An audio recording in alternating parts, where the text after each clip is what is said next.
The moment the entire royal world has been waiting for has finally arrived. King Charles has made his final decision on Prince Harry's title, and what we're about to reveal about Prince William's secret role will leave you stunned. If you thought the Sussexes were safe, if you believed the recent Highgrove reunion meant everything was forgiven, think again. Behind the carefully worded palace statements and the smiling family photos that never got released, a quiet but decisive move has been made. And at the center of it all sits the future king himself, William, pulling strings in ways most people never saw coming. This is not rumor. This is a culmination of years of tension, legal battles, public attacks, and private ultimatums. Stay with me until the end, because the details of Charles's final ruling on Harry's title and the explosive part William played in shaping it are about to drop. Let's start with the bombshell that set everything in motion this summer. In early July 2026, Prince Harry returned to Britain. The plan, at least according to his team, looked promising. Charity work, the one-year countdown to the 2027 Invictus Games in Birmingham, and, for the first time in 4 years, a proper family meeting that would include Meghan, Archie, and Lilibet. King Charles and Queen Camilla would finally meet their California grandchildren in person again. For a brief moment, it felt like détente was possible. Then the chaos began. Buckingham Palace offered Harry a place to stay. Harry's team first declined, then accepted late. The invitation was yanked. Sources close to the king said the timing, right as a major high court judgment in Harry's privacy case against Associated Newspapers was due, created further complexity. Harry's side called it disappointing. The public watched the familiar pattern unfold. Mixed signals, competing statements, and a familiar sense that nothing between this father and son is ever simple. Days later, the High Court delivered its verdict. All 97 allegations were dismissed. Harry's response was sharp. He questioned the process. Critics, including serious voices in the British press, argued that a man who still holds a constitutional position of Counsellor of State should not be publicly undermining the judiciary that operates in the king's name. Calls grew louder. Remove him from that role entirely. No half-in, half-out status. The late Queen had already made the principle clear in 2020. Charles has repeated it since. And then came the private meeting at Highgrove. On the 10th of July, Harry, Meghan, Archie, and Lilibet sat down with Charles and Camilla. Buckingham Palace confirmed it happened. No photographs. No further details. It was described as a family occasion. For many royal watchers, it looked like progress. The king had seen his grandchildren. A thaw, perhaps. But sources familiar with the discussions that followed paint a very different picture. According to those close to the situation, the meeting did not end with open arms and restored privileges. It ended with clarity. Charles is said to have drawn a firm line. One source summarized the king's position in 9 words that have been circulating quietly ever since. This is an absolute last chance. From now on, things happen on his terms, or not at all. That is the context in which the final decision on Harry's title has been made. Let's be precise about what Harry actually holds. He remains a prince by birth. He is still the Duke of Sussex, a title granted by Queen Elizabeth II on his wedding day in 2018, along with the subsidiary titles Earl of Dumbarton and Baron Kilkeel. The style of His Royal Highness was already set aside under the 2020 agreement when he and Meghan stepped back from royal duties. They agreed not to use Her Royal Highness in public or commercial work. The dukedom itself, however, has never been formally removed. Removing a peerage is not straightforward. It historically requires an Act of Parliament. Recent events with Andrew Mountbatten Windsor showed that the king can act more swiftly on the style and dignity of Prince and Royal Highness through letters patent. Andrew's titles were stripped in late 2025 after sustained pressure over his associations. The process was formal, published in the London Gazette, and decisive. Harry's situation is different. There is no equivalent public scandal of that magnitude. There's, however, a long record of public criticism of the institution, of individual family members, of the media, of the security arrangements, and most recently of the courts. There is also the practical reality that he lives in California, run commercial ventures that trade on Royal Association, and has repeatedly signaled a desire for a hybrid existence that the palace has always rejected. So what is Charles's final decision? Insiders say the king has chosen a path that is both measured and irreversible in its message. He will not move immediately to strip the dukedom through Parliament. That step remained politically and constitutionally heavy, and Charles, at 77 and still managing his own health, is not eager to open a new legislative front solely over his younger son. Instead, the decision focuses on the remaining formal links and on future expectations. Harry will retain the title Duke of Sussex for now, but the conditions attached to any continued recognition have tightened significantly. Any use of the title in commercial or promotional activity that the palace judges to be improper will trigger a formal review. The Counsellor of State role is under active consideration for legislative removal, and, crucially, the door to any meaningful return to public royal life has been closed unless Harry accepts full compliance with the rules that govern working members of the family. No more negotiations conducted through media briefings. No more attempt to set the terms from California. That is a decision. Clear, final, and deliberately designed to remove ambiguity once and for all. But here's the part that changes everything. William's secret role. For years, the public narrative has been that Charles is a softer parent, the one still hoping for reconciliation, while William is a hardliner who has had enough. That framing is only half true. What has emerged from conversations with people who have been in the room is that William has been far more active and far more strategic than most realized. William has not simply sat back and waited for his father to act. He has been shaping the options. After the Highgrove meeting, and in the wake of Harry's public reaction to the court judgment, William is said to have made his position plain in private discussions with the king and senior advisors. The message was consistent. The institution cannot continue to absorb the damage of a half-in, half-out arrangement. Public trust matters. The working royal family is already slimmed down. Precedent set now will define the monarchy William inherits. Sources describe William's contribution as methodical rather than emotional. He is reported to have supported the idea of drawing a definitive line without the spectacle of an immediate title stripping that would dominate headlines for months and potentially inflame American media. At the same time, he has pushed for the practical consequences to be real. No automatic assumption of security arrangements that burden the taxpayer, no revival of honorary military roles, and a clear understanding that the next reign will not reopen the conversation on special treatment. One longtime royal observer put it this way: Charles still wants a personal relationship with his son and grandchildren if possible. William wants the institution protected first. In the weeks after Highgrove, those two priorities were reconciled into the decision we are now seeing. There is more. William's influence is not limited to advice. As Prince of Wales and the heir who will one day control the Duchy of Cornwall and set the tone of the entire operation, his future intentions carry weight even now. Multiple reports over the past year have noted that William has long held the view that titles and styles should reflect actual service. When he becomes king, the tools available to him, including any new legislative mechanisms around peerages that have been discussed in recent parliamentary sessions, will be different. Charles's final decision is therefore also a bridge. It settles the immediate question while leaving the longer-term options open for the next monarch. Think about what this means in practice. Harry can continue to call himself the Duke of Sussex. His children remain Prince Archie and Princess Lilibet of Sussex under the current letters patent governing grandchildren of the sovereign.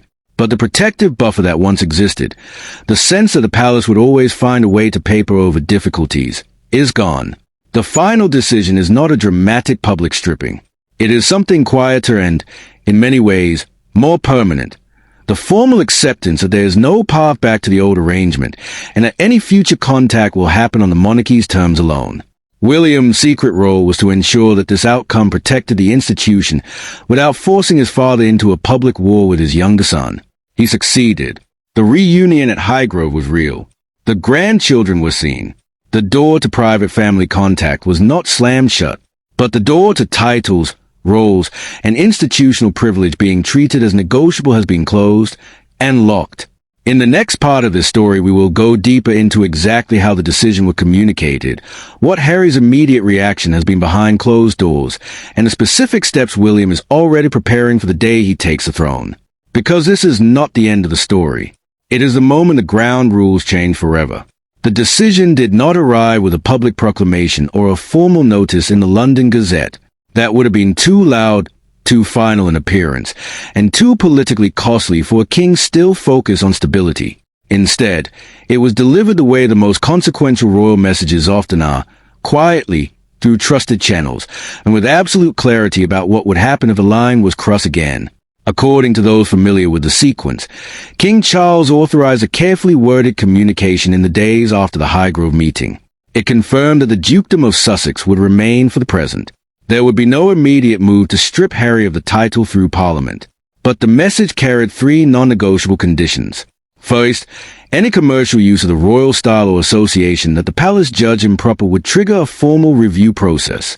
Second, the Counsellor of State position, the residual constitutional role Harry still holds by law, would be examined for legislative removal, ending even the theoretical possibility that he could one day stand in for the sovereign. Third, there would be no revival of honorary military appointments, no automatic security arrangements funded by the taxpayer, and no pathway back into official public duties unless Harry accepted the full rules that apply to working members of the family. In short, the title stays on paper. The privileges and the ambiguity do not. Harry's private reaction, sources say, was one of controlled fury mixed with calculation. He had hoped the Highgrove visit and the presence of Archie and Lilibet would soften the ground. Instead, he received confirmation that the institution was closing ranks. Those close to him describe a man who still believes the system has treated him unfairly, who continues to frame every setback as proof of institutional hostility, and who is already weighing how to respond publicly without appearing to escalate. For now the response has been silence. That silence itself is strategic. Harry knows that another high-profile interview or statement risks confirming every warning Charles and William had issued about the damage caused by half-in, half-out status. But the real power shift sits with William. William's role was never simply to advise. Over the past 18 months, he has steadily increased his influence over the long-term architecture of the monarchy. As Prince of Wales, he already oversees significant aspects of the family's public work and the Duchy of Cornwall. More importantly, he has made it clear in private that when he becomes king, the rules will be tighter, not looser. Multiple sources confirm that William has studied the mechanics used in Andrew's case, the letters patent that removed the style of Prince and Royal Highness, the warrant that removed the dukedom from the role of the peerage. He understands that while stripping a dukedom still requires parliamentary action, the surrounding styles and the practical consequences can be adjusted far more swiftly. William is said to have told his father that any continued ambiguity around Harry's position creates a precedent that will be harder to reverse later.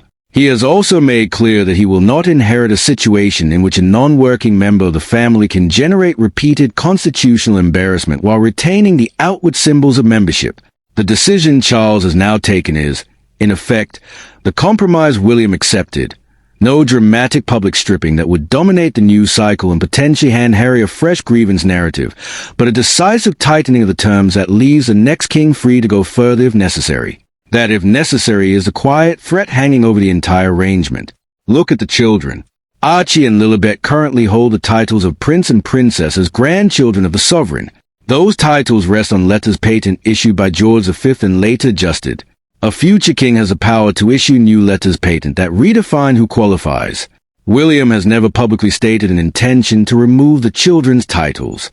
But people who know his thinking say he regards titles as privileges that should reflect service to the crown, not automatic entitlements that travel with a parent who has chosen a different life. The current decision leaves those titles intact. It also leaves the option open. The same logic applies to the dukedom itself. Once William is on the throne, any new legislative tools that may emerge from ongoing discussions about the removal of peerages could be applied more readily. Charles has chosen not to force that fight now. William has made sure the groundwork is in place so that he will not have to start from zero. There is another layer that rarely gets discussed openly. William's determination is not driven only by the public criticisms in Spare or the Netflix series. It is driven by what he sees as a fundamental clash of values. He believes a monarchy survives only if it remains clearly distinct from celebrity culture and commercial branding. Harry and Meghan's life in California, the lifestyle ventures, the selective use of royal association, the repeated legal and media campaigns against British institutions, represent, in William's view, the opposite model. Allowing that model to retain full formal recognition would, he has argued privately, erode the distinction that keeps the institution credible. Charles, for his part, still hopes for a personal relationship. The Highgrove meeting proved that much. He wants to know his grandchildren. He does not want the final years of his reign defined by permanent estrangement from his younger son. The decision he has made tries to hold both realities at once. Keep the personal door ajar, close the institutional one firmly. Whether that balance can hold is the open question. In the week since the decision was communicated, the working royal family has continued its program without reference to the Sussexes. William and Catherine have maintained their distance. There has been no joint appearance, no private thought reported between the brothers. The message from Kensington Palace remains consistent with what it has been for years. The Prince and Princess of Wales will not be drawn into further drama. Their focus is on the future of the monarchy, not the unresolved conflict of the past. Harry, meanwhile, faces a strategic choice. He can accept the new terms and continue building his independent life with a dukedom as a residual courtesy title. Or he can challenge the arrangement, risking the very formal steps Charles has so far declined to take. Those close to the situation believe Harry understands the danger. A public campaign against the decision would almost certainly accelerate the legislative and administrative measures that are currently only on standby. This is why the decision is final in a way previous statements never were.